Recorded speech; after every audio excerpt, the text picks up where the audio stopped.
দলের সাংসদের একাধিক নির্দেশ মমতার। দিল্লিতে কেন্দ্রের বিরোধিতায় রণকৌশল বৈঠক তৃণমূল নেত্রীর। বিজেপির বিরুদ্ধে আরও সুর চড়ানোর বার্তা। বঞ্চনা নিয়ে সরব হওয়ার নির্দেশ। সংসদে বাংলা ভাষায় কথা বলায় জোর মমতার। দিল্লি থেকে ফিরে জনসংযোগে জোর দেওয়ার নির্দেশ সাংসদের।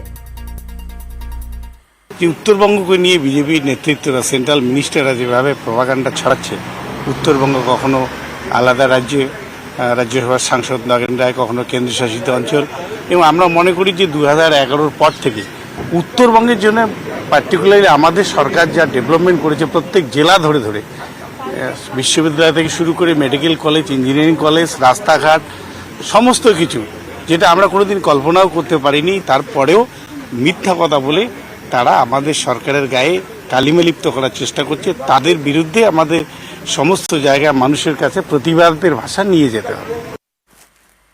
জিনিসপত্রের দাম বেড়েছে, কিন্তু মিড ডে মিলের বরাদ্দ বাড়েনি। স্কুলে মিড ডে মিল দিতে বিপাকে পড়েছেন শিক্ষকরা। কোথাও ধার করে পড়ুয়াদের খাবার দেওয়া হচ্ছে, কোথাও আবার মেনু থেকেই বাদ ডিম সবজি।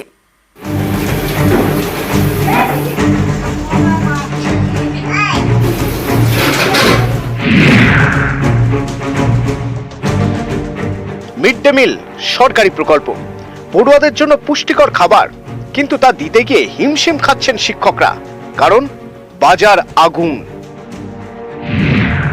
মিড ডে মিলের জন্য স্কুলে স্কুলে চাল পাঠানো হয়। রান্নার তেল, সবজি, মশলা, ডিম এবং জ্বালানি শিক্ষকদের কিনতে হয়।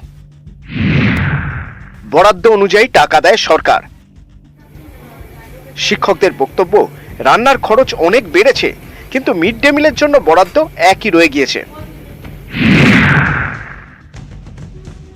সবজি, আলু, পেঁয়াজ, রসুন, আদা সবকিছু এখন দাম বেড়ে গেছে। তাছাড়া গ্রোসারিরও দাম বেড়েছে অনেক, যে কারণে আমাদের একটু অসুবিধা হচ্ছেই। আমরা যতটা দিতে পারবো ভাবছি ততটা দিতে পারছি না। তো আরেকটু যদি ভালো হয় বরাদ্দ, তাহলে তাদের পাতে পুষ্টির পরিমাণটা আরও বাড়বে। মিড ডে মিলের জন্য প্রাথমিক স্কুলে পড়ুয়া পিছু দৈনিক বরাদ্দ 5 টাকা 45 পয়সা। উচ্চ প্রাথমিক স্কুলে 6 টাকা 18 পয়সা। শিক্ষকদের প্রশ্ন, এই টাকায় পুষ্টিকর খাবারের ব্যবস্থা করা কি সম্ভব? এই যা জিনিসের দাম, আলু, ডিম, মাছ, মাংস, তা ওই পয়সা তো আর হয় না। হ্যাঁ, অসুবিধা হচ্ছে তো। 5 টাকা তো আর কি হবে, খাওয়া, ছেলেদেরকে ভালো মন্দ জিনিস তুলে দেওয়া। জলপাইগুড়ির এক অঙ্গনওয়াড়ি কেন্দ্রে কয়েকদিন ধরে ডিম দেওয়া বন্ধ। খিচুড়ির সঙ্গে তরকারিও দেওয়া হচ্ছে না। প্রতিবাদে বিক্ষোভ দেখিয়েছেন অভিভাবকরা। সবজি, শুকনো ভাত ছিল, তো সাথে করে তরকারি দিচ্ছিল। এই 15-16 দিন থেকে খালি খিচুড়ি দেওয়া হচ্ছে, শুকনো ভাতের সাথে কিন্তু ডিমটা নাই, প্লাস আবার প্রায় এসে তরকারিও নাই। এরা বিক্ষোভ আজকে দেখাইলো যে এরপরে নাকি এরা যদি ডিম আর ভালো করে খিচুড়ি না পায় তাহলে এরা আসবে না। মারা একটা বিক্ষোভ দেখাইলো।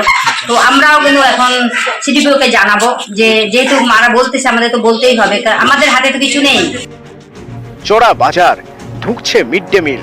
অনেকের আশঙ্কা, এইভাবে চললে অনেকে হয়তো আর স্কুলমুখ হবে না, ফলে বাড়তে পারে স্কুল ছুটের সংখ্যা। নিউজ 18 বাংলা। 100 দিনের কাজ 2 বছর ধরে এই প্রকল্পে টাকা পাচ্ছেন না পশ্চিমবঙ্গ। বরাদ্দ বন্ধ করে দিয়েছে কেন্দ্র, আর এর জেরেই বিপত্তি। 100 দিনের কাজ থমকে রয়েছে, ফলে বিভিন্ন জায়গায় নদী বাঁধ সরানোর কাজও হচ্ছে না। বর্ষায় চিন্তা বাড়ছে নদী পাড়ের বাসিন্দাদের।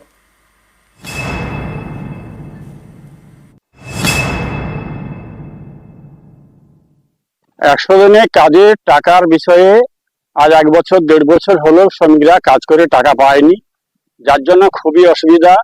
এই 100 দিনের কাজের টাকায় নদী বাঁধের কাজেও মাটি দেওয়া হয়, কোনো জায়গায় আমাদের এলাকায় কিছুই কাজ হচ্ছে না। 100 দিনের কাজ গ্রামের গরিব মানুষের বড় ভরসা, কিন্তু গত 2 বছর ধরে এই প্রকল্পে বাংলার জন্য বরাদ্দ বন্ধ করে দিয়েছে কেন্দ্র। এতেই তৈরি হয়েছে বিপত্তি। 100 দিনের কাজ থমকে, ফলে বিভিন্ন জায়গায় নদী বাঁধ সারানোর কাজও হচ্ছে না। দক্ষিণ 24 পরগনার সুন্দরবন, এখানে বড় সমস্যা নদী বাঁধে ভাঙন। যেমন নামখানার নাদাভাঙা এবং বুদাখালী, কাকদ্বীপের মুড়িগঙ্গা নদী বাঁধ, পাথর প্রতিমার গোবর্ধনপুর, মৌসুমী দ্বীপের বালিয়াড়া। এই সব জায়গার বেশিরভাগটাই মাটির বাঁধ। বর্ষা আর কোটালে চিন্তা বাড়ে, বাঁধ ভাঙে। উত্তর 24 পরগনার সন্দেশখালী, হিঙ্গলগঞ্জ এবং হাসনাবাদ এই সব এলাকাতেও ভাঙনের ভয়। স্থানীয়দের দাবি এতদিন বাঁধ ভাঙলে তা সারানো হতো 100 দিনের কাজের মাধ্যমে, কিন্তু এখন আর সেটা হচ্ছে না। এদিকে বর্ষায় ফুঁসছে বিভিন্ন নদী, চিন্তা বাড়ছে নদী পাড়ের বাসিন্দাদের। এই নদী বাউন্ডারি এই যে ভরা কোটালের সময় যে ভেঙে যায় যেখানে সেখানে ভেঙে যাওয়ার ফলে এই 100 দিনের কাজ হলে সবচেয়ে বেশি উন্নতি হতো যেটা হচ্ছে রিপেয়ারিং। এখন রিপেয়ারিং তো আর কেন্দ্র সরকার করে না, রিপেয়ারিংটা 100 দিনের কাজের মাধ্যমে রিপেয়ারিং করা হয়। সেই রিপেয়ারিংটা কিন্তু আমাদের এই সমস্ত জায়গায় 100 দিনের কাজ বন্ধ হয়ে যাওয়ার ফলে আমাদের রিপেয়ারিং হচ্ছে না।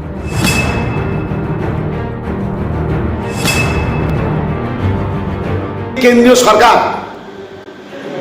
100 দিনের কাজের টাকা বন্ধ করে দিয়েছে, ফলে এই বাঁধগুলো আমাদের ইরিগেশন দপ্তর যতটা সম্ভব টাকা পারমিট করছে সেইভাবে কিন্তু কাজগুলো হচ্ছে। আমরা মোটামুটি যে কোনো উপায়ে আমরা নদীর বাঁধগুলো যাতে ভাঙন না হয়, ধস না হয়, সেদিকে আমরা সর্বতভাবে লক্ষ্য রেখেছি এবং সেগুলো আমরা মেরামত করার চেষ্টা করছি। রাজ্যের উন্নয়নের জন্য কেন্দ্রের সরকারের বিভিন্ন প্রকল্প, অর্থ, প্ল্যানিং কমিশন ইত্যাদি নীতি আয়োগ এবং তার সাথে হচ্ছে ওই ধারালো সরকার অর্থাৎ ধার করা 100 দিনের কাজ হোক কিংবা আবাস যোজনা হোক, সেখানেও এরা কাটমানি খায়। তো একদিকে দুর্নীতিও করব, আরেকদিকে কেন্দ্রীয় সরকার ফুটো কলসিতে জলই ঢেলে যাবে, দুটো তো একসাথে হতে পারে না। নিউজ 18 বাংলা।